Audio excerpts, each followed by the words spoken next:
pahlawan rumahku sedang betulin kabel. Rencana mau ngasih saluran listrik ke kamar Kanjeng Mami ya. Mau kasih kipas nih. Karena beliau sudah mengeluh kepanasan.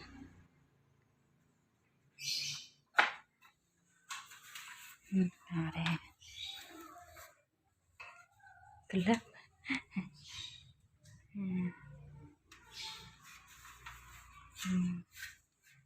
Nanti mau kasih kipas bawah situ. Oke.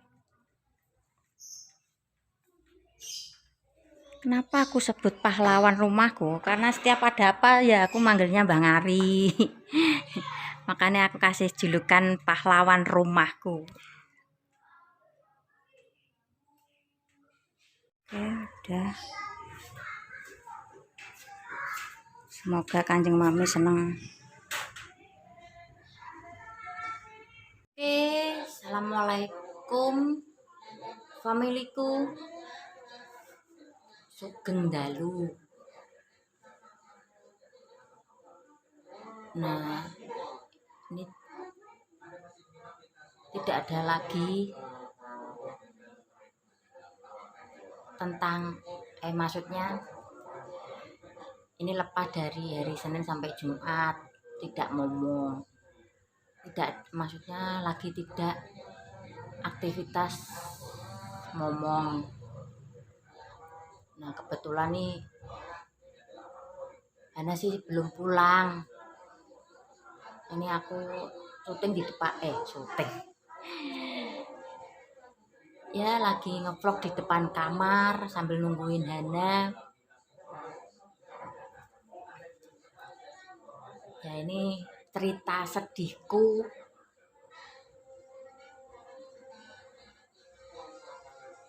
Entah dalam ceritaku ini kalian mau menganggap aku apa, mau mengejudge aku bagaimana, terserah. Dan ini kenyataan hidup yang juga harus aku terima, selain masalah-masalah yang ada di videoku alumni RSJ ya, kalau nggak salah ya. Nah seperti yang kalian lihat di awal tadi ya, sedikit menyenangkan Kanjeng Mamiku lah, memberi kamarnya itu aku kasih kipas karena beliau sudah nggak bisa tidur karena kepanasan. Karena apa? Pengabdianku sama Kanjeng Mamiku belum seberapa. Ibaratnya kalau belum pegang uang ya dicari-carikan lah supaya si Kanjeng Mami bisa senang, itu intinya. Karena apa? Nih aku juga akan sedikit membuka tentang diriku sendiri. Ini agak kilas balik ke masa lalu ya. Aku menikah kan tahun 2020. Oke, jeda 3 tahun babeku meninggal. Terus 2005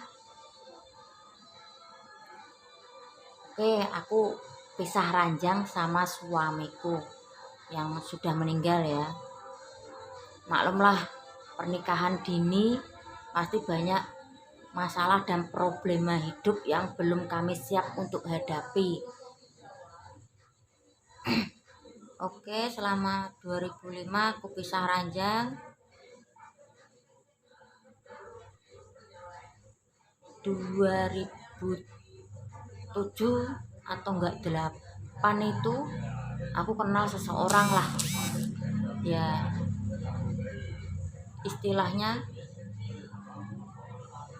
mungkin ini karma bapakku yang turun ke anak, atau mungkin yang bodoh aku. Oke, gini ceritanya. Aku pisah ranjang 2007 2007 atau 2008 aku tuh kenal seorang cowok. Ya nggak usah disebut nama lah. Cowok. Si cowok ini bilang sama aku tadinya duda punya anak satu perempuan, udah cerai. Ini sebelum aku, si cowok ini ternyata sudah punya pacar tapi sudah posisi hamil. Nah, si cewek ini dibawa kakaknya ke suatu daerah lah, karena si cewek ini masih muda waktu itu, umur 18 atau 19 tahun. Nah, si cewek ini kan hamil, terus si cowok ini mendekati aku, tapi si cowok ini nggak bilang kalau punya pacar yang sedang hamil. Bilangnya dia ini duda punya anak satu perempuan, udah cerai. Percayalah. Oke, sampai di situ. Terus ya namanya jiwa-jiwa masih labil ya, terjadilah pernikahan siri. Oke,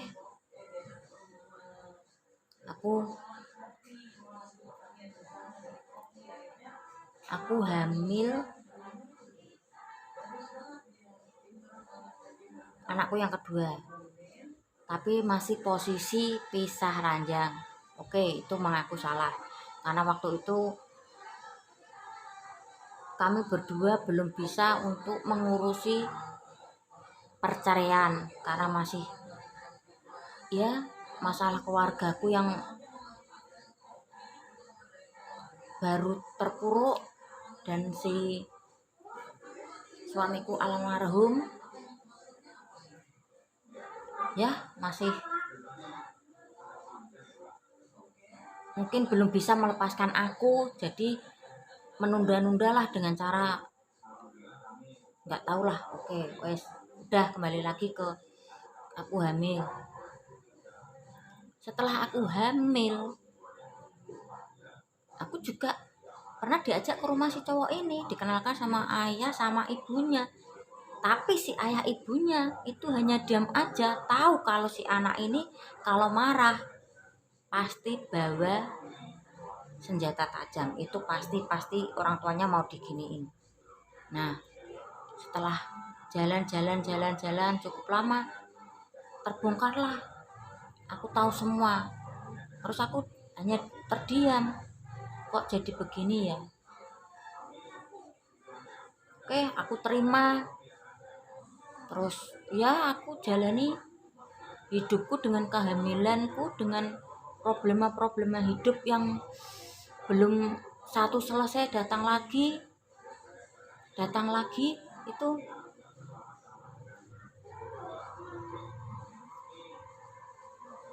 Oke, terus aku tanya, aku nggak tanya, si cowok ini bilang, dia manggil aku, "Wo, aku pengen anak cowok, ngono anakku cewek, PO openano." Saat itu pun hatiku hancur. Karena apa? Si cowok ini nggak menginginkan anak cewek, yang dia pengen tuh anak cowok. Oke.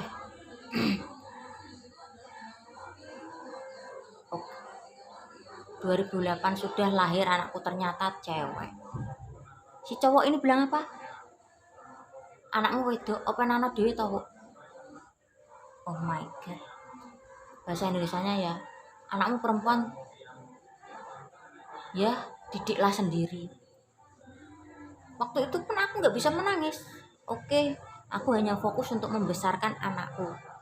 Karena ini, ya aku kembali lagi, mungkin ini karena bapakku. Oke, aku terima. Maaf ya, bukan mengungkit orang tuaku atau mantan suamiku yang sudah meninggal. Enggak, Intinya aku hanya ingin memberi support pada kalian yang punya masalah seperti aku. Tetap semangat, pasti ada secercah jalan untuk keluar dari masalah itu. Oke, kita lanjut lagi. Nah, setelah anakku cewek lahir, si cowok ini nggak mau menerima. Terus yang pacarnya tadi yang dibawa pergi sama kakaknya si cewek, ternyata anaknya cowok. Dia sangat seneng, dia sangat bahagia. Yes, happy lah. Oke, aku udah lahiran ke sana. Itu aku melihat dengan kepalaku sendiri, si cowok ini yes memanjakan anak cowoknya itu. Jaraknya tuh 2 bulan atau 3 bulan itu sama anaknya yang cowok tadi sama anakku. Oke, aku terima, aku fokus sama anakku, gimana caranya untuk membesarkan anakku. Nah, karena apa? Ibuku yang selalu membantu aku ajak susah, aku sudah istilahnya mempermalukan beliau lah. Makanya bagaimanapun apapun permintaan kanjeng mamiku, seberat apapun pasti aku akan lakukan. Itu kenapa begitu sayangku sama kanjeng mamiku, karena beliau ya orang tuaku satu-satunya yang masih hidup. Terus waktu aku masih dalam masalah-masalah seperti itu, ibuku yang selalu membantu aku untuk membesarkan anak-anakku. Oke, itu.